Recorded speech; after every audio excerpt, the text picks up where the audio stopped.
চাচা কাহিনী লিখেছেন সৈয়দ মুজতবা আলী। কর্নেল। কুরফুর্স্টেনডাম বার্লিন শহরের বুকের ওপরকার যজ্ঞোপবীত বললে কিছুমাত্র বাড়িয়ে বলা হয় না। ওরকম নৈকস্য কুলীন রাস্তা বার্লিনে কেন, ইউরোপেই কম পাওয়া যায়। চাচার মেহেরবানিতে হিন্দুস্তান হোদ যখন গুলজার, তখন কিন্তু বার্লিনের বড় দুরবস্থা।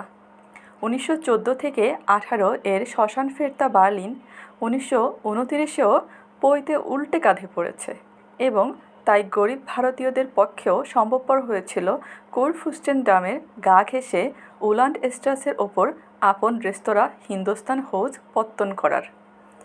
বহু জর্মন অজর্মন হিন্দুস্তান হৌজে আসতো। জর্মনরা আসতো নতুনত্বের সন্ধানে। কলকাতার লোক যেরকম চাইনিজ বা আমজদিয়ায় খেতে যায়, ভারতীয়রা নিয়ে আসতো জর্মন অজর্মন বান্ধবীদের। মাছ ভাত বা ডাল রুটির স্বাদ বাংলাবার জন্য, আর বুলগেরিয়ান রোমানিয়ান হাঙ্গেরিয়ানরা আসতো জর্মনদের সঙ্গে নিয়ে, তাদের কাছে স্বপ্রমাণ করার জন্য যে তাদের আপন আপন দেশের রান্না ভারতীয় রান্নার চেয়ে ভালো। কিন্তু ভারতীয় রান্না এমনই উচ্চশ্রেণীর সত্তা যে তার সঙ্গে শুধু ভগবানের তুলনা করা যেতে পারে। ভগবানের অস্তিত্ব যেরকম প্রমাণ করা যায় না, অপ্রমাণও করা যায় না, ভারতীয় রান্নাও জর্মনদের কাছে ঠিক তেমনইতর প্রমাণ বা বাতিল করা যায় না। কারণ ভারতীয় রান্নার বর্ণনাতে আছে, তিনতিরি পলান্তু লঙ্কা সঙ্গে সযতনে, উচ্ছে আর ইক্ষুগুড় করি বিড়ম্বিত, অপূর্ব ব্যঞ্জন মুড়ি রান্ধিয়া সুমতি, প্রপঞ্চফোড়ন দিলা মহা আড়ম্বরে।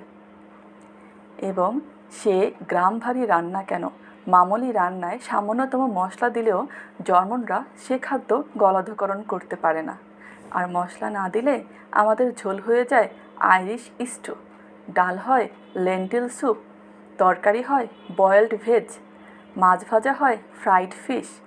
আমাদের চতুর্বর্ণ তখন শুধু বর্ণ নয়, রস গন্ধ স্বাদ সব কিছু হারিয়ে একই বিস্বাদের আসনে বসেন বলে চণ্ডালের মতো হয়ে যান। কাজেই আমাদের রান্না জর্মনদের কাছে এখনও ভগবানের ন্যায় সিদ্ধাসিদ্ধ কিছু নন। দাবা খেলায় এই অবস্থাকেই বলে চালমাত। তবে হ্যাঁ, আমাদের সানার সন্দেশ ছিল কান্টের ক্যাটেগরিসে ইম্পেরাটিভের মতো অলঙ্ঘ ধর্ম। তার সামনে জর্মন অজর্মন সকলে মাথা নিচু করতেন। সানাতত্ত্বে অবাঙালির অবদান অনায়াসে অবহেলা করা যেতে পারে। হিন্দুস্তান হৌসের সবচেয়ে বড় আরকাঠি ছিলেন চাচা। হিন্ডেনবুর্গের গোপের পরে বার্লিনের সবচেয়ে পরিচিত বস্তু ছিল চাচার বেশ। তার সঙ্গে ভূষা শব্দ জুড়লে চাচার প্রতি অন্যায় করা হবে। সে বেশ ছিল সম্পূর্ণ বাহুল্যবর্জিত। কারখানার চোঙার মতো গোলগাল পাতলুন, গলাবন্ধ হাঁটু জোকা কোট আর ভারী ভারী একজোড়া মিলিটারি বুট। লোকে সন্দেহ করত তার কোটের তলায় কামিজ কুর্তা নাকি নেই। তবে কথা ঠিক, কোট পাতলুন বুট ছাড়া অন্য কোনো তৃতীয় আবরণ বা আভরণ তার শ্যামাঙ্গে কেউ কখনো বিরাজ করতে দেখেনি। বার্লিনের মতো পাথর ফাটা শীতেও তিনি কখনো হ্যাট টুপি ওভারকোট বা দস্তানা পরেননি। খুব সম্ভব শীতের প্রকোপেই তার মাথার ঘন বারবি চুল পাতলা হয়ে আসছিল, কিন্তু চাচা সে সম্বন্ধে সম্পূর্ণ উদাসীন। সেই অপরূপ পাতলুন গন্ডারের চামড়ার মতো পুরো গলাবন্ধ কোট আর এক মাথা বাপড়ি নিয়ে চাচা হঠাৎ থমকে দাঁড়ালেন কুরফুর্স্টেনডামের ফুটপাতে। পেছনের দিকে মাথা ঠেলে উপরের দিকে তাকিয়ে থাকতেন উড়ন্ত মেঘের পানে। কেন কে জানে, হয়তো বিদেশের অচেনা অজানা দালান কোঠা রাস্তাঘাটের মাঝখানে একমাত্র আকাশ আর মেঘই তার দেশের কথা স্মরণ করিয়ে দিত। দেশ ছেড়েছেন বহুকাল হলো। কবে ফিরবেন জিজ্ঞাসা করলে হা না কিছু কবুল না করে কলকাতার উড়িষ্যাবাসীদের মতো শুধু বলতেন ললাটঙ্ক লিখন। বার্লিনের লোক শহরের মধ্যিখানে দাঁড়িয়ে মেঘের দিকে তাকিয়ে কাব্যি করে না। 2 মিনিট যেতে না যেতেই চাচার চতুর্দিকে ভিড় জমে যেত। তার অদ্ভুত বেশ, বাবরি চুল, ঘনশ্যাম দেহরুচি আর বেপরোয়া ভাব লক্ষ্য না করে থাকবার জো ছিল না। ফিসফিস শুনেই চাচার ঘুম ভাঙত। ভিড়ের দিকে তাকিয়ে বাও করে একটু মৃদু হাসির মেহেরবানি দেখাতেন। ভিড় তখন ফাঁক হয়ে রাস্তা করে দিত।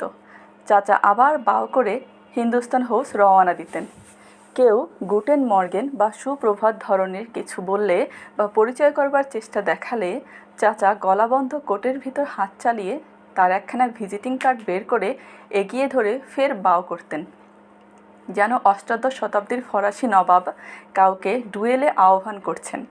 সেই কার্ডে চাচার ঠিকানা থাকতো হিন্দুস্তান হাউসের। জর্মনরা চালাক, বুঝত চাচা রাস্তার মাঝখানে নীরব কাব্য করেন বলে কথা বলতে চান না, কাজেই তারা চাচার আড্ডায় এসে উপস্থিত হতো। মেঘ দেখবার জন্য অন্য জায়গা এবং অন্য কায়দা থাকতে পারে, কিন্তু হিন্দুস্তান হাউসের রান্নার খুশবাই ছাড়বার জন্য এর চেয়ে ভালো গোবেলস আর কি হতে পারে। শ্রীধর মুখুজ্জে বলছিল, সংস্কৃতের নতুন ছোকরা প্রফেসর এসেছে ইউনিভার্সিটিতে, পড়াচ্ছে গীতা। আজ সকালে প্রথম অধ্যায় পড়াবার সময় বলল, কুলক্ষয় ফুলক্ষয় সব আবোল তাবোল কথা, বর্ণসংকর না হলে কোনো জাতের উন্নতি হয় না। তার থেকে আবার প্রমাণ করার চেষ্টা করলো যে গীতার প্রথম অধ্যায়টা গুপ্ত যুগে লেখা, বর্ণসংকরের যুজো নাকি বৌদ্ধ যুগের পূর্বে ছিল না। চাচা বললেন, কি করে বর্ণসংকর হয় আর তার ফল কি, সেটা প্রথম অধ্যায়ে বেশ ধাপে ধাপে বাতলানো হয়েছে না রে, বলতো ধাপগুলো কি? শ্রীধর খাবি খাচ্ছে দেখে আড্ডার পয়লা নম্বরে আড্ডাবাজ পুলিন সরকার বলল, কুলক্ষয় থেকে কুল ধর্ম নষ্ট, কুল ধর্ম নষ্ট থেকে অধর্ম, অধর্ম থেকে স্ত্রীলোকদের ভিতর নষ্টামি, নষ্টামি থেকে বর্ণসংকর, আর বর্ণসংকর হলে পিতৃপুরুষের পিণ্ডলোপ। মুখুজ্জে বাধা দিয়ে বলল, হা হা, প্রফেসর বলছিল পিণ্ডির পরোয়া করে কোন সুস্থ বুদ্ধির লোক। বিয়ারের ভিতর থেকে সূর্যি রায়ের গলা বুদবুদের মতো বেরোলো, ছোকরা প্রফেসর ঠিক বলেছে, বর্ণসংকর ভালো জিনিস। মুখুজ্জে বামুনের ছেলে, এদিকে গীতার পয়লা পাঠ মুখস্থ নেই, সরকার কায়েতের ছেলে, পুরো চেনটা বাতলে দিলে। মুখুজ্জের উচিত সরকারের মেয়েকে বিয়ে করে কুল ধর্ম বাঁচানো। চাচা বললেন, ঠিক বলেছ রায়, তাহলে তুমি এক কাজ করো, তোমার বিয়ারে একটু জল মিশিয়ে ওটাকে বর্ণসংকর করে ফেলো। রায় রীতিমতো শকড হয়ে বললেন, পানশাস্ত্রে এর চেয়ে বড় নাস্তিকতা আর কিছুই হতে পারে না, বিয়ারে জল? চাচা মুখুজ্জের দিকে তাকিয়ে বললেন, তোদের নয়া প্রফেসরটা নিশ্চয়ই ইহুদি, ওরা যেমন প্রাণপণ চেষ্টা করে আপন জাতটাকে খাঁটি রাখবার জন্য, ঠিক তেমনই আর 5 জনকে উপদেশ দেয় বর্ণসংকর ডেকে আনবার জন্য। ওদিকে খাঁটি জর্মন এ সম্বন্ধে উচ্চবাচ্য করে না একদম, কিন্তু কাজের বেলায় না খেয়ে মরবে, তবু বর্ণসংকর হতে দেবে না। সরকার জিজ্ঞেস করল, এদেশেও নিরম্ব উপবাস আছে নাকি? চাচা বললেন, আলবাত, শোন, আমি এ বিষয়ে ওকিবহাল। পয়লা বিশ্বযুদ্ধের পর হেথায় অবস্থা হয়েছিল জার্মানির সর্বনাশ, বিদেশির পৌষ মাস, ইনফ্লেশনের গ্যাসে ভর্তি জার্মান কারেন্সির বেলুন তখন বেহেশতে গিয়ে পৌঁছেছে। বেহেশতটা অবশ্যই বিদেশিদের জন্য। জার্মানরা কেউ 5,000, কেউ 10,000-এ বেলুন থেকে পড়ে গিয়ে প্রাণ দিচ্ছে। আত্মহত্যার খবর তখন আর কোনো কাগজ ছাপাতো না, নারী হৃদয় ইকোনমিক্সের কমোডিটি। একবার চকলেট দিয়ে 1 সার ব্লন্ড কেনা যেত। 5 টাকায় ফারকোট, 500 টাকায় কুরফুস্টেনডামে বাড়ি, 1 টাকায় গেটের কমপ্লিট ওয়ার্কস। আড্ডার সবাই সেই সর্বনাশী পৌষ মাসের কথা ভেবে দীর্ঘ নিঃশ্বাস ফেলল। চাচা বললেন, সেই ঝড়ে তখনও যেসব বাড়ি দর হয়ে দাঁড়িয়ে থাকতে পেরেছিল তাদের প্রত্যেকের ভিতরে ছিল বিদেশি পেইং গেস্ট। যেসব জার্মান পরিবারে বিদেশিরা পেইং গেস্ট হয়ে বসবাস করছিল তাদের প্রায় সকলেই খেয়ে পড়ে যান বাঁচাতে পেরেছিল, কারণ যত নির্লজ্জ কঞ্জুস সুবিধাবাদী পৌষ মাসই হও না কেন, তামাম মাসের ঘর ভাড়া খাই খরচার জন্য অন্তত 50টি টাকা তো দিতে হয়। বিদেশি টাকার তখন এমনি গরমি যে সেই 50 টাকায় তোমাকে নিয়ে একটা পরিবারে কায় ক্লেশে দিন গুজরান হয়ে যেত। গোসাই গুনগুন করে গান ধরলেন, দেখা হইল না রে শ্যাম তোমার সেই নতুন বয়সের কালে। চাচা বললেন, কিন্তু একটা দেশের দুর্দিনে 1 সের ধান দিয়ে 5 সের চাল নিতে আমার বাধ্য, তাই যখন আমার বুড়ো ল্যান্ডলেডি একদিন হঠাৎ হার্ট ফেল করে মারা গেল, তখন আমাকে লুফে নেবার জন্য পাড়ায় কাড়াকড়ি পড়ে গেল। এমন সময় আমার বাড়িতে একদিন এসে হাজির ফ্রোলাইন ক্লারা ফন ব্রাখেল। আড্ডা এক গলায় শুধালো, হকি টিমের কাপ্তান? চাচা বললেন, আমার জান বাঁচানেওয়ালি। বললেন, ক্লাইনার ইডিয়ট অথবা হাওয়া গঙ্গারাম, তুমি যদি অন্যত্র কোথাও না গিয়ে আমার এক বন্ধুর বাড়িতে ওঠো তাহলে আমি বড় খুশি হই। প্রাসান ওভারস্টের বা কর্নেলের বাড়ি। একটু সাবধানে চলতে হবে। এককালে খুব বড়লোক ছিলেন এবং উনজর টেকলিশেস ব্রট গিভ উনস হয়তে, অর্থাৎ give us this day our daily bread. অথচ এমন দম্ভী যে পেইং গেস্টের কথা তোলাতে আমাকে কোর্ট মার্শাল করতে চান।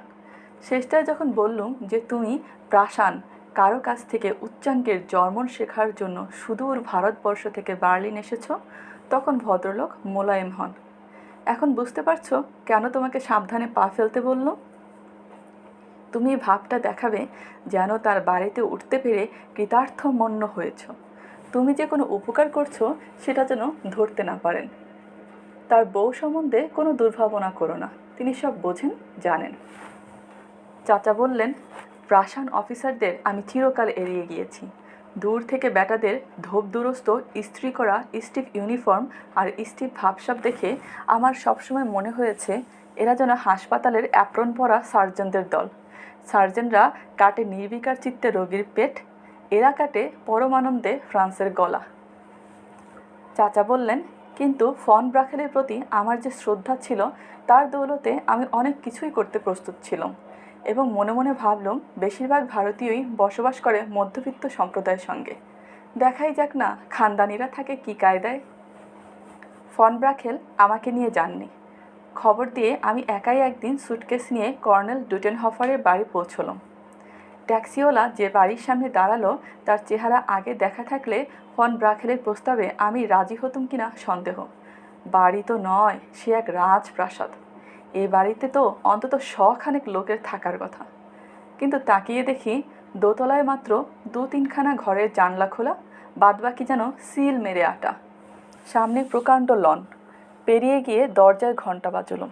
মিনিট 3 পরে যখন ভাবছি আবার ঘণ্টা বাজাবো কিনা, তখন দরজা আস্তে আস্তে খুলে গেল। গহরজান যখন পানের পিক গিলতেন তখন নাকি গলার চামড়ার ভিতর দিয়ে তার লাল রং দেখা যেত। যে রমণীকে দরজার সামনে দাঁড়িয়ে থাকতে দেখলুম তার চামড়া, অঙ্গ প্রত্যঙ্গ, মুখচ্ছবি দেখে মনে হলো তিনি যেন সকালবেলার শিশির দিয়ে গড়া। জার্মানিতে পান পাওয়া যায় না, কিন্তু আমার মনে হলো ইনি পান খেলে নিশ্চয়ই পিকের রং এর গলার চামড়ায় ছোপ লাগাবে। চুল যেন রেশমের সুতো, ঠোঁট দুখানি যেন প্রজাপতির পাখা, ভুরু যেন উড়ে যাওয়া পাখি। সব শুদ্ধ মিলিয়ে যেন মনে সন্দেহ হয় ইনি দাঁড়িয়ে আছেন না হাওয়ায় ভাসছেন। প্রথম দিনে যে এসব কিছু লক্ষ্য করেছিলাম তা নয়, কিন্তু আজ যখন পিছন পানে তাকাই তখন তার ওই চেহারাই মনে পড়ে। ইংরেজিতে বোধহয় একেই বলে ডায়াফনাস। আশ্চর্য বললে ঠিক মানে ধরা পড়ে না। কতক্ষণ ধরে হাওয়ার মতো তাকিয়েছিলাম জানি নে। হঠাৎ শুনলাম, ওটেন মর্গেন, অর্থাৎ সুপ্রভাত, আপনার আগমন শুভ হোক। আমি ফ্রাউ বা মিসেস ডুটেনহফার। ভাগ্যিস ভারী মালপত্র ট্রান্সপোর্ট কোম্পানির হাতে আগেই সমঝে দেওয়া হয়ে গিয়েছিল, তা না হলে মাল নিয়ে আমি বিপদে পড়তুম। এরকম অবস্থায় চাকর দাসী কেউ না কেউ আসে, কিন্তু কেউ যখন এলো না তখন বুঝতে পারলাম ডুটেনহফারদের দুরবস্থা কতটা চরমে পৌঁছেছে। প্রকাণ্ড প্রকাণ্ড ডজনখানেক হল পেরোলাম, কোথাও এক রত্তি ফার্নিচার নেই, দৌড় জানালায় পর্দা পর্যন্ত নেই।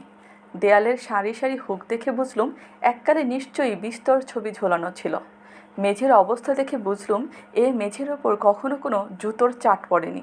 জন্মের প্রথম দিন থেকে এর সর্বাঙ্গ গালজেতে ঢাকা ছিল। কঙ্কাল থেকে পূর্ণাবয়ব মানুষের যতখানি ধারণা করা যায়, দেয়ালের হুকের সার, ছাতের শেকলের গোছা, দরজা জানলার গায়ে লাগানো পর্দা ঝোলানোর ডান্ডা থেকে আমি নাচের ঘর, মজলিসখানা, বাজিঘরের ততখানি আন্দাজ করলুম। শূন্য শ্মশান ভয়ঙ্কর, কিন্তু কঙ্কালের ব্যঞ্জনা বীভৎস। এ বাড়িতে থাকবো কী করে? চুলোয় যাক প্রাসান জর্মন শেখা। আন্দাজে বুঝলাম যে আমার জন্য যে ঘর বরাদ্দ করা হয়েছে সেটা বাড়ির প্রায় ঠিক মাঝখানে। ফ্রাউ ডুটেনহফার আমাকে সেই ঘরের মাঝখানে দাঁড় করিয়ে দিয়ে চলে গেলেন। বজ্রার মতো খাট, কিন্তু ঘরখানাও বিলের মতো। নৌকোয় চড়া অভ্যাস না হওয়া পর্যন্ত বিলের মাঝখানে নৌকোয় ঘুমোতে যেরকম অসহায় অসহায় ফাঁকা ফাঁকা ঠেকে, সে খাটে শুয়ে আমারও সেই অবস্থা হয়েছিল। দুপুরে খাবার ঘরে গিয়ে দেখি বেনকুয়েট টেবিলে 3 জনের জায়গা। টেবিলের এক মাথায় কর্তা, অন্য মাথায় গিন্নি, মাঝখানে আমি। একে অন্যকে কোনো জিনিস হাত বাড়িয়ে দেওয়ার উপায় নেই বলে 3 জনের সামনেই আপন আপন নিমক দান। মাস্টার্ড সস মাথায় থাকুন, গোলমরিচেরও সন্ধান নেই। বুঝলুম পার প্রাসানের বাড়ি বটে। আড়ম্বরহীনতায় এদের রান্নার সামনে আমাদের বাল্যবিধবার হরিশ্চান্ন লজ্জায় ঘোমটা টানে। কিন্তু ওসব কথা থাক, এরকম ধারা মশলার বিরুদ্ধে জেহাদ আমি অন্য জায়গায়ও দেখেছি। ভেবেছিলাম বাড়ির কর্তাকে দেখতে পাবো শুয়োরের মতো হত্যা, টমাটোর মতো লাল, অসুরের মতো চেহারা, দুশ্মনের মতো এই মারি কি তেই মারি, অর্থাৎ সব শুদ্ধ জড়িয়ে মরিয়ে প্রাসান বিভীষিকা। কিন্তু যা দেখলুম তার সঙ্গে তুলনা হয় তেমন কিছু ইউরোপে নেই। এই জন্য নর্মদা পাড়ের সন্ন্যাসী বিলিতি কাপড় পরে পদ্মাসনে না বসে চেয়ারে বসেছেন। দেহের উত্তমার্ধ কিন্তু যোগাসনে, শিরদাঁড়া খাড়া, চেয়ারে হেলান দেননি। শীর্ণ দীর্ঘ দেহ, শুষ্ক মুখ, আর সেই শুকনো মুখ আরও পাংশু করে দিয়েছে 2খানি বেগুনি ঠোঁট। কপাল থেকে নাক নেমে এসেছে সোজা, চশমার ব্রিজের জায়গায় এতটুকু খাঁচ খায়নি। আর গালের হাড় বেরিয়ে এসে চোখের কোটর দুটোকে করে দিয়েছে গভীর গুহার মতো। কিন্তু কি চোখ! আমার মনে হলো উঁচু পাহাড় থেকে তাকিয়ে দেখছি নিচে, চতুর্দিকে পাথরে ঘেরা নীল সরোবর। কি গভীর, কি তরল! সে চোখে যেন এতটুকু লুকোনো জিনিস নেই। যত বড় অবিশ্বাস্য কথাই এ লোকটা বলুক না কেন, এর চোখের দিকে তাকিয়ে সে কথা অবিশ্বাস করার জো নেই। খেতে খেতে সমস্তক্ষণ আর নয়নে সে ধ্যানমগ্ন চোখের দিকে, সেই বিষণ্ণ ঠোঁটের দিকে আর চিন্তাবিরত ললাটের দিকে বারবার তাকিয়ে দেখছি। তখন চোখে পড়ল তার খাবার ধরন।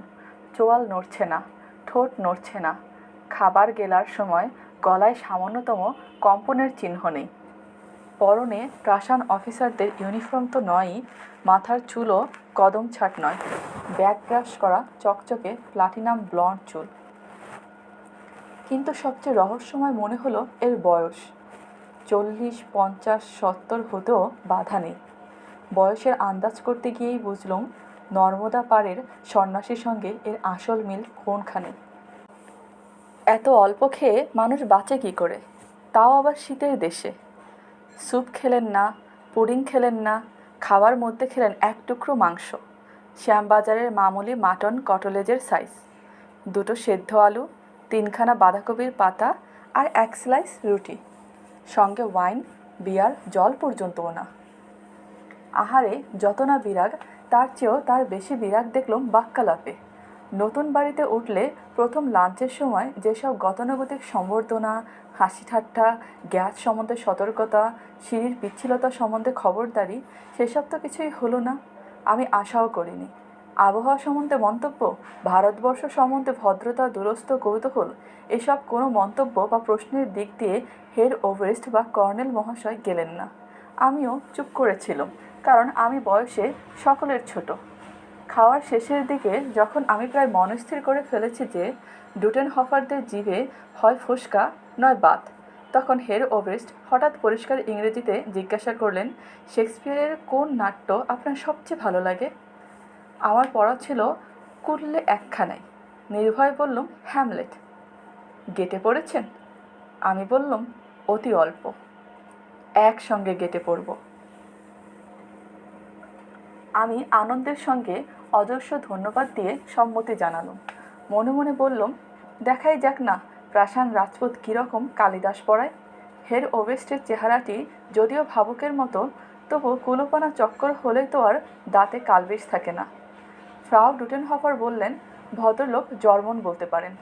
তাই নাকি বলে সেই যে ইংরেজি বলা বন্ধ করলেন, তারপর আমি আর কখনো তাকে ইংরেজি বলতে শুনিনি। লাঞ্চ শেষ হতেই হেড ওভারেস্ট উঠে দাঁড়ালেন। জুতোর হিলে হিলে ক্লিক করার সঙ্গে সঙ্গে প্রথম স্ত্রীকে, তারপর আমাকে বাও করে আপন ঘরের দিকে চলে গেলেন। বাপের বয়সী লোক, বলা নেই কওয়া নেই, হঠাৎ এরকম বাউ করে বসবে কি করে জানবো বলো? আমি হন্তদন্ত হয়ে উঠে বারবার বাউ করে তার খেসারতি দেওয়ার চেষ্টা করলাম, কিন্তু মনে মনে মাদামের সামনে বড় লজ্জা পেলাম, পাছে তিনিও আবার কোনো একটা নতুন অ্যাটিকেট চালান সেই ভয়ে। যদিও আমার কোনো তাড়া ছিল না। আমি 2 মিনিট যেতে না যেতেই উঠে দাঁড়ালাম, মাদামকে কোমরে দুভাঁজ হয়ে বাউ করে নিজের ঘরের দিকে রওনা হলাম। হিলে হিলে ক্লিকটা আর করলুম না, জুতোর হিল রবরের ছিল বলে। 4টের সময় কফি খেতে এসে দেখি হের ওভেস্ট নেই। মাদাম বললেন তিনি অপরাহ্নে আর কিছু খান না। মনে মনে বললুম, বাব্বা, ইনি পওহারি বাবার কাছে পৌঁছে যাবার তালে আছেন। ডিনারে ওভেস্ট খেলেন 3খানা স্যান্ডউইচ আর 1 কাপ চা, তাও আর 5 জন জর্মনের মতো বিন দুধে। চাচা থামলেন, তারপর গুনগুন করে অনুষ্টুপ ধরলেন, অ্যাবমুক্ত ঋষিকেশ গুড়াকেশেন ভারত। তারপর বললেন, আমি গুড়াকেশ নই, নিদ্রা আমি জয় করিনি, নিদ্রাই আমাকে জয় করেছেন, অর্থাৎ আমি ইনজোমনিয়ায় কাতর। কাজেই সংযমী না হয়েও যা নেশা সর্বভূতানাং, তার বেশিরভাগ আমি জেগে কাটাই। রাত 3টের সময় শুতে যাওয়ার আগে জানলার কাছে গিয়ে দেখি কর্তার পড়ার ঘরে তখনও আলো জ্বলছে। দেরিতে উঠি, ব্রেকফাস্ট খেতে গিয়ে দেখি কর্তার খাওয়া শেষ হয়ে গিয়েছে। লজ্জা পেলুম, কিন্তু সেটা পুষিয়ে নিলুম লোহার নালে নালে এমনি বমশেল ক্লিক করে যে মাদাম আটকে উঠলেন। মনে মনে বললুম, হিন্দুস্তানি কি তমিজ ভি দেখ লিজিয়ে। ওভেস্টকে জিজ্ঞেস করলুম, আপনি কি অনিদ্রায় ভোগেন? বললেন, না তো। আমি কেন প্রশ্নটা শুধালুম সে সম্বন্ধে কোনো কৌতূহল না দেখিয়ে শুধু স্মরণ করিয়ে দিলেন যে 10টায় গেটে পাঠ। পূর্ণ 1 বৎসর তিনি আমায় গেটে পড়িয়েছিলেন, 2টি শর্ত প্রথম দিনই আমার কাছ থেকে আদায় করে নিয়ে।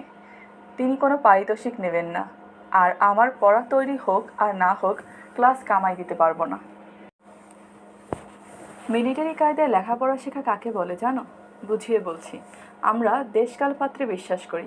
গুরুর যদি শরীর অসুস্থ থাকে, ছাত্রের যদি পিতৃশ্রাদ্ধ উপস্থিত হয়, পালা পরবে যদি কোথাও যেতে হয়, পাঠ্যপুস্তকের যদি অনটন হয়, শিক্ষক অথবা ছাত্রের যদি পড়া তৈরি না থাকে, গুরুবীর যদি ঘৃত, লবণ, তৈল, তণ্ডুল, বস্ত্র, ইন্ধন সংক্রান্ত কোনো বিশেষ প্রয়োজন হয়, এবং তখনকার গম বরাদ্দের বা রেশনিংয়ের দিনে যদি তার নিত্য নিত্য প্রয়োজন হয়, তাহলে অনধ্যায়।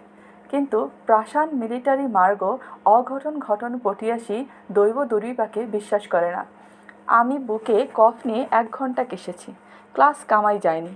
হিন্ডেনবুর্গ হের ওভেস্টের ডেকে পাঠিয়েছিলেন, ক্লাস কামাই যায়নি।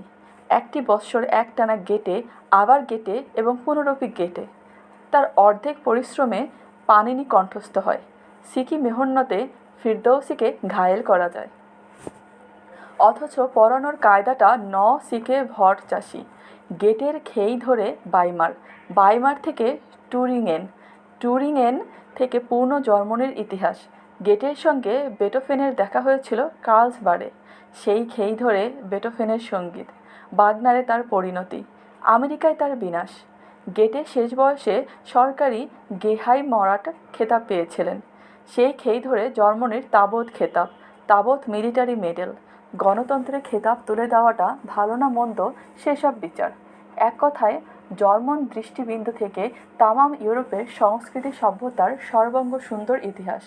পূর্ণ 1 বৎসর ধরে গেটের গোষ্পদে ইউরোপের শতাব্দীর পর শতাব্দী ধরে গড়ে ওঠা ইতিহাস ঐতিহ্য বিম্বিত হলো।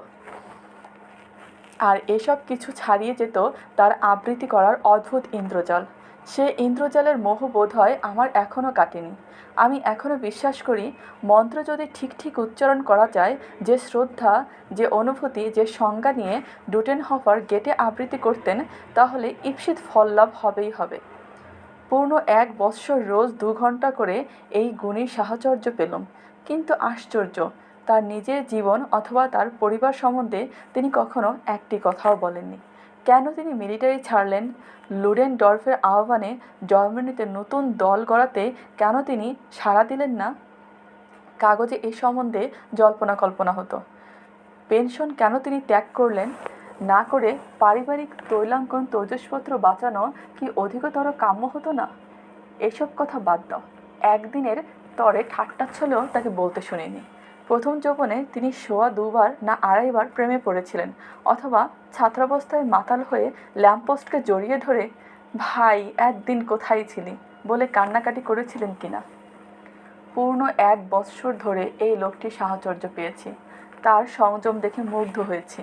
মদ না, সিগারেট না, কফি না, বার্লিনের মেরুদণ্ড হিমে মুক্ত বাতায়ন, নিরিন্ধন গৃহে ত্রিজামা যামিনী বিদ্যাচর্চা, আত্মসম্মান রক্ষার্থে পিতামহ সঞ্চিত শৈশব শ্রদ্ধা বিজড়িত প্রিয় বস্তু অকাতরে বিসর্জন, আহারে বিরাগ, ভাষণে অরুচি, দম্ভহীন দৈন্যে নীলকণ্ঠ, গুড়াকেশ, সব কিছু নিয়ে এর ব্যক্তিত্ব আমাকে এমনই অভিভূত করে ফেলেছিল যে আমি নিজের অজানায় তাকে অনুকরণ করতে আরম্ভ করেছিলাম।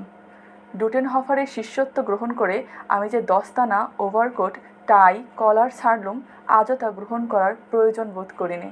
কিন্তু কিসে তুলনা করছি? চাচা বললেন, শুধু একটা জিনিসে হের ওবেস্টের চিত্তগতি আমি ধরতে পেরেছিলাম। আমাদের আলাপের দ্বিতীয় দিনে জিনিয়াস সম্বন্ধে আলোচনা করতে গিয়ে জাতিভেদের কথা ওঠে। আমি মুসলমান, তার ওপর ছেলেবেলায় 2 হাত তফাতে দাঁড়িয়ে বামন পণ্ডিতে স্লেট দেখিয়েছি। কৈশোরে হিন্দু হোস্টেলে বেড়াতে গিয়ে ঢুকতে পাইনি। জাতিভেদ সম্বন্ধে আমার অত্যধিক উৎফুল্ল হওয়ার কথা নয়। তারই প্রকাশ দিতে হের ওবেস্ট জাতিভেদের ইতিহাস, তার বিশ্লেষণ, বর্তমান পরিস্থিতি, ভিন্ন ভিন্ন দেশে তার ভিন্ন ভিন্ন রূপ সম্বন্ধে এমনই তত্ত্বে ঠাসা কতগুলি কথা বললেন যে আমার উষ্মার 14 আনা তখনই উবে গেল। দেখলাম শুধু যে তিনি মনুসংহিতার জার্মান অনুবাদ ভালো করে পড়েছেন তা নয়, ঋজ্য ও স্রোতসূত্রের তাবৎ আচার অনুষ্ঠান পুঙ্খানুপুঙ্খরূপে অধ্যয়ন করেছেন। অবশ্য সংস্কৃতে নয়, হিলেব্রান্টের জার্মান অনুবাদে। এসব আচার অনুষ্ঠানের উদ্দেশ্য কি, বৈজ্ঞানিক পরশপথর দিয়ে বিচার করলে তার কতটা গ্রহণীয়, কতটা বর্জনীয়, বিজ্ঞান যেখানে নীরব সেখানে কিংকর্তব্য এসব তো বলেনই। এবং যেসব সমস্যায় তিনি স্বয়ং কিংকর্তব্য বিমূঢ়, সে সবগুলো বিশেষ উৎসাহে আমার সামনে উপস্থিত করলেন। অথচ কি বিনয়ের সঙ্গে দিনের পর দিন এই কথাটি বোঝাতে চেষ্টা করেছেন। প্রাসান কৌলিন্য যেন দম্ভ প্রসূত না হয়। প্রাসান কৌলিন্য জগতে সর্বশ্রেষ্ঠ আসন দাবি করে না, তার দাবি শুধু এইটুকু যে তার বিশেষত্ব আছে। সে বিশেষত্বটুকু যদি পৃথিবী স্বীকার না করে তাতেও আপত্তি নেই, কিন্তু অন্ততপক্ষে পার্থক্যটুকু যেন স্বীকার করে নেয়। হের ওবেস্ট তাতেই সন্তুষ্ট, তিনি সেইটুকুই বাঁচিয়ে রাখতে চান। তার দৃঢ় বিশ্বাস সে পার্থক্যের জন্য উজ্জ্বল ভবিষ্যৎ রয়েছে, এবং সেই পার্থক্যটুকু বাঁচিয়ে রাখবার জন্য দেখতে হবে রক্ত সংমিশ্রণ যেন না হয়। নিটশের সুপারম্যান না, শুধু বড় হওয়ার জন্য বড় হওয়া নয়, শুধু সুপার হওয়ার জন্য সুপার হওয়া নয়। প্রাসান আদর্শ হবে ত্যাগের ভিতর দিয়ে, আত্মজয়ের ভিতর দিয়ে ইউরোপীয় সভ্যতা সংস্কৃতি সর্বশ্রেষ্ঠ সেবক হওয়ার, এবং যদি দরকার হয় তার জন্য সংগ্রাম পর্যন্ত করা। সেবা করার জন্য যদি দরকার হয়, তবে যেসব অজ্ঞ, মূর্খ, অন্ধ তার অন্তরায় হয় তাদের বিনাশ করা। আমার কাছে সবচেয়ে বড় আশ্চর্য ঠেকল, সেবার জন্য সংগ্রাম, বাঁচবার জন্য বিনাশ। হের ওবেস্ট বলতেন, শ্রীকৃষ্ণ অর্জুনকে কেন যুদ্ধ করতে বলেছিলেন সেইটে বারবার পড়তে হয়, বুঝতে হয়, ভুললে চলবে না। জীবনের সমস্ত চিন্তাধারা, কর্মপদ্ধতি লোকসেবায় যেন নিয়োজিত হয়। আমি প্রথম দিনের আলোচনার পরে বুঝতে পেরেছিলাম হের ওবেস্টের সঙ্গে তর্ক করা আমার ক্ষমতার বহু ঊর্ধ্বে, কিন্তু এই সেবার জন্য সংগ্রাম বাক্যটা আমার কাছে বড়ই আত্মঘাতী, পরস্পর বিরোধী বলে মনে হলো। রক্ত সংমিশ্রণ ঠেকাবার জন্য প্রাণ বিসর্জন, এও যেন আমার কাছে বড্ড বেশি বাড়াবাড়ি মনে হলো। আমার কোনো জায়গায় বাজছে, হের ওবেস্টের কাছে সেগুলো অজানা ছিল না। লক্ষ্য করলাম এর চরিত্রের সবচেয়ে বড় বৈশিষ্ট্য হচ্ছে স্বল্প ভাষণে। কিন্তু স্বল্প হলে কি হয়, শব্দের বাছাই, কল্পনার ব্যঞ্জনা, যুক্তির ধাপ এমনই নিরেট ঠাস বুননিতে বক্তব্যগুলোকে ভরে রাখত যে সেখানে সূচ্চক্র ঢোকাবার মতো ক্ষমতা আমার ছিল না। এবং আরও লক্ষ্য করলাম যে একমাত্র রক্ত সংমিশ্রণের ব্যাপারেই তিনি যেন ঈষৎ উত্তেজিত হয়ে ওঠেন। বিষয়টি যে তার জীবনের কত বিরাট অংশ দখল করে বসে আছে সেটা বুঝতে পারলুম একদিন প্রায় রাত 2টোর সময়, যখন তিনি আমার ঘরে এসে বললেন, এত রাতে এলুম, কিছু মনে করবেন না। আমাদের আলোচনার সময় একটি কথা আমি বলতে ভুলে গিয়েছিলাম, সেটি হচ্ছে সুখ দুঃখ, জয় পরাজয়, লাভ ক্ষতি যিনি সমদৃষ্টিতে দেখতে পারেন, একমাত্র তারই অধিকার সেবার ভার গ্রহণ করার, সেবার জন্য সংগ্রাম করার। কোনো উত্তরের অপেক্ষা না করে হিল ক্লিকের সঙ্গে বাও করে বেরিয়ে গেলেন। এত রাত্রে এসে এইটুকু বলার এমন কী ভয়ঙ্কর প্রয়োজন ছিল? হের ওয়েস্টের সঙ্গে বেড়াতে গিয়েছি, বাড়ির লনে পায়চারি করেছি, পশ্চাদম পেরিয়ে ছোট ছোট গ্রামে গিয়ে চাষাদের বাড়িতে গিয়েছি, পুরনো বইয়ের দোকানে প্রাচীন মাসিক ঘাটাঘাটি করেছি। অধিকাংশ সময় তিনি চুপ, আমিও চুপ। তাকে কথা বলাতে হলে প্রাসান ঐতিহ্যের প্রস্তাবনা করাই ছিল প্রশস্ততম পন্থা। একদিন শুধালুম, ফ্রান্সের সঙ্গে আপনাদের বনে না কেন? হেরোভেস্ট বললেন, না বনাই ভালো। এরকম ধ্বংসমুখ দেশ পৃথিবীতে আর দুটো নেই। প্যারিসের উন্মত্ত উচ্ছৃঙ্খল বিলাস দেখেছেন? কোনো সুস্থ জাতির পক্ষে এরকম নির্লজ্জ কাণ্ডজ্ঞানহীনতা সম্ভব? আমি বললুম, বার্লিনেও কাবারে আছে। হেরোভেস্ট বললেন, বার্লিন জার্মানি নয়, প্রাসার প্রতীক নয়, কিন্তু ফ্রান্স প্যারিস, এবং প্যারিস ফ্রান্স। আমি চুপ করে ভাবতে লাগলাম। হঠাৎ আমার মনে একটা প্রশ্ন জাগলো। যে সমস্যা মানুষের মনকে অহরহ আন্দোলিত করে, শেষ পর্যন্ত সে সমস্যা নিজের জীবনে, নিজের পরিবারের জীবনে কতটা প্রতিক্রিয়ার সৃষ্টি করেছে, তাই নিয়ে মানুষ ইচ্ছা অনিচ্ছায় একদিন আলোচনা করে। হের ওবেস্টকে কখনো আলোচনার সেদিকটা মারাতে দেখিনি। ফ্রাউ ডোটেনহফারকে আমি অধিকাংশ সময় ভারতবর্ষ সম্বন্ধে গল্প কাহিনী বলতুম। হের ওবেস্টের তুলনায় যদিও তার সঙ্গে দেখা হতো কম, তবুও তার সঙ্গে হৃদ্যতা হয়েছিল বেশি। একদিন তাকে জিজ্ঞাসা করলাম, হের ওবেস্টের সঙ্গে নানা আলোচনা হয়, কিন্তু আমার মাঝে মাঝে ভয় হয়, না জেনে হয়তো আমি এমন বিষয়ের কথা পারবো যাতে তার আঘাত লাগতে পারে। আমার বিশ্বাস তিনি অনেক কষ্ট পেয়েছেন, তাই এই প্রশ্ন শুধালুম। ফ্রাউ ডোটেনহফার অনেকক্ষণ চুপ করে রইলেন। মুখের ভাব দেখে মনে হলো তিনি মনে মনে বলি কি বলি না করছেন। শেষটায় ক্ষীণ কণ্ঠে বললেন, আমাদের পরিবারের কথা কখনো পারবেন না। আমাদের 16 বছরের ছেলেটি ফ্রান্সের লড়াইয়ে মারা গেছে। আমাদের মেয়ে। কথার মাঝখানে ফ্রাউ ডোটেনহফার হঠাৎ দুহাত দিয়ে মুখ ঢেকে নিঃশব্দে ফুলে ফুলে কেঁদে উঠলেন। এই বেকুব গোয়ারমুখীর জন্য আমি মনে মনে নিজেকে খুব জুতোপেটা করলাম। অতটা বুদ্ধি কিন্তু তখনও ছিল যে এই সব অবস্থায় সান্ত্বনা দেবার চেষ্টা করলে বিপদ বাড়িয়ে তোলা হয় মাত্র। পা টিপে টিপে ঘর থেকে বেরিয়ে এলাম। প্রাসানরা হয়তো তখনও হিল ক্লিক করে। বড় ছেলে মরে যাওয়াতে বয়স্ক চাষাকে একদম ভেঙে পড়তে দেখেছি। আর তখন দুঃখ, সে মরে গেলে তার ক্ষেত খামার দেখবে কে? সভ্যতা কুলটুলের পয়লা কাতারের শহরে তারই পুনরাবৃত্তি দেখলুম ডোটেনহফারের পরিবারে। এত ঐতিহ্য, এত সাধনা, এত ভবিষ্যতের স্বপ্ন, সব এসে শেষ হবে এই ডোটেনহফারে। তাই কি এত কৃচ্ছ সাধন, রক্ত সংমিশ্রণের বিরুদ্ধে এত তীব্র হুঙ্কার? যে বর্ষায় সফল বৃষ্টি হয় না, সেই বর্ষাতে কি দামিনীর ধমক, বিদ্যুতের চমক বেশি? তাই হের ওবেস্টের পড়াশোনারও শেষ নেই। সভ্য অসভ্য বর্বর বিদগ্ধ দুনিয়ার তাবৎ জাতির নৃতত্ত্ব, সমাজ গঠন, ধর্মনীতি পড়েই যাচ্ছেন। শীতের রাতে আগুন না জ্বালিয়ে ঘরের ভিতর ঘণ্টার পর ঘণ্টা পায়চারি, বসন্তে বেখেয়ালে বৃষ্টিতে জবজব হয়ে বাড়ি ফেরা, গ্রীষ্মের সুদীর্ঘ দিবস বিদেশি মুসলমানকে প্রাসান ধর্মের মূল তত্ত্বে ওয়াকিবহাল করার অন্তহীন প্রয়াস, হেমন্তের পাতা ঝরার দিকে তাকিয়ে তাকিয়ে না জানি কোন নিষ্ফল বৃক্ষের কথা ভেবে ভেবে চিত্তের লুকানো কোণে দীর্ঘ নিঃশ্বাস ত্যাগ। কিন্তু আমার সামনে তিনি কখনো দীর্ঘ নিঃশ্বাস ফেলেননি। এসব আমার নিছক কল্পনাই হবে। 1 বৎসর ঘুরে এলো। আমি ততদিনে পুরো পাক্কা প্রাসান হয়ে গিয়েছি। চেয়ারে হেলান না দিয়ে বসি। স্যুপে গোলমরিচের গন্ধ পেলে ঝাড়া 15 মিনিট হাঁচি। একটানা 12 ঘন্টা কাজ করতে পারি। 3 দিন না ঘুমোলেও চলে। যদিও কৃচ্ছ সাধনের ফলে আমার নিদ্রাকৃচ্ছতা তখন অনেকটা সেরে গিয়েছে।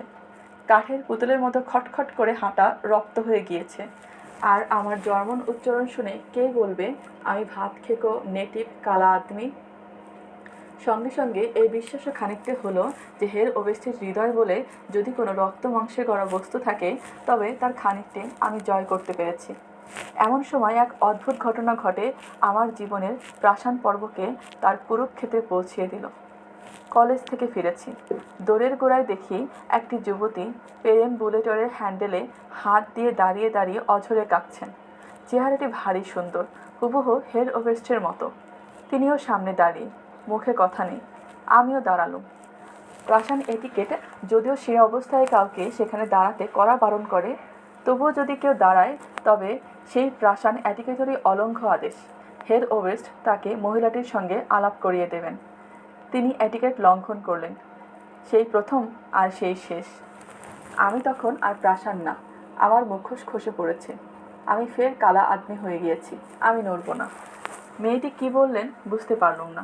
হেরোবেস্ট বললেন, তোমাকে আমি একবার বলেছি আমার সঙ্গে যোগসূত্র স্থাপনা করার চেষ্টা করবে না, তাই আর একবার শেষবারের মতো বলছি, তুমি যদি আবার এরকম চেষ্টা করো তবে আমাকে বাধ্য হয়ে তোমার সন্ধানের বাইরে যেতে হবে। আমি আর সেখানে দাঁড়ালুম না, ছুটে গেলাম ফ্রাউ ডুটেনহফারের কাছে। বললুম, আপনার মেয়ে দোরের গোড়ায় দাঁড়িয়ে, আপনার স্বামী তাকে তাড়িয়ে দিচ্ছেন। তিনি পাথরের মতো বসে রইলেন। আমি তাকে হাত ধরে তুলে সদর দরজার দিকে নিয়ে চললুম। করিডোরে শুনি দরজা বন্ধ হওয়ার শব্দ। দেখি হের ওবেস্ট ফিরে আসছেন। আমি তখন ফ্রাউ ডুটেনহফারের হাত ছেড়ে দিয়ে ছুটলুম মেয়েটির সন্ধানে। তাকে পেলুম বাড়ির সামনের রাস্তায়, তখনও কাঁদছেন। তাকে বাড়ি পৌঁছে দিয়ে এলুম, তার ঠিকানা টুকে নিয়ে এলুম। বাড়ি ফিরে নিজের ঘরে ঢুকে দেখি টেবিলের ওপর আমার নামের একখানা চিঠি, রিজু শক্ত প্রাসান হাতে হের ওবেস্টের লেখা। আমার বুক কেঁপে উঠল। খুলে পড়লুম। আপনার কর্তব্যবুদ্ধি আপনাকে যে আদেশ দিয়েছিল আপনি তাই পালন করেছেন। আমি তাতে আনন্দিত হয়েছি, কিন্তু এরপর আপনার সঙ্গে আমার আর কোনো যোগসূত্র থাকতে পারে না। আপনার বাড়ি পেতে কোনো কষ্ট হবে না জেনেই বৃথা সময় নষ্ট না করে আপনাকে আমার বক্তব্য জানালুম। হেড ওবেস্টকে ততদিনে এতটা চিনতে পেরেছিলাম যে তার হৃদয় থাক আর নাই থাক তার প্রতিজ্ঞায় নড়চড় হয় না। পরদিন সকালবেলা ডুটেনহফারদের বাড়ি ছাড়লুম। হেড ওবেস্টের সঙ্গে দেখা করবার চেষ্টা করিনি। ফ্রাউ কপালে চুমু খেয়ে আমাকে আশীর্বাদ করেছিলেন। আড্ডা এতক্ষণ চুপ করে শুনে যাচ্ছিল। কে যেন জিজ্ঞেস করলো সকলের হয়ে, কিন্তু মেয়েটির দোষ কী ছিল? চাচা বললেন, হেড ওবেস্টের গোড় দিতে যাই তার প্রায় বৎসরখানেক পরে। সেখানে শুনলুম তার মেয়ে বিশ্ববিদ্যালয়ের এক অধ্যাপককে বিয়ে করেছিলেন এবং তিনি জাতে ফরাসি। মুখুজ্জের দিকে চেয়ে বললেন, তোর অধ্যাপক কী বলছিল রে? বর্ণশঙ্কর ফঙ্কর আবল তাবল কথা। বর্ণশঙ্করের প্রতি দরদ দেখেছিলাম বলে হেড ওবেস্ট তার জীবনের শেষ সঙ্গীকে অকাতরে অপাঙ্ক্তেয় করলেন এবং নিজে অর্ধ অনশনে তার মৃত্যু হয়। আমাকে না তাড়ালে হয়তো তিনি আরও বহুদিন বাঁচতেন। তিনি আর কোনো পেইং গেস্ট নিতে রাজি হননি। একে নিরম্ব উপবাসে মৃত্যু বলা চলে না সত্যি, কিন্তু এরও একটি পদবি থাকা উচিত। কি বলো গোসাই? আড্ডার চ্যাংড়া সদস্য গোলাম মৌলা বলল, শেষ ট্রেন মিস করেছি। চাচা বললেন, চলো প্রাসান কায়দায় 5 মাইল ডবল মার্চ করা দেখিয়ে দিই।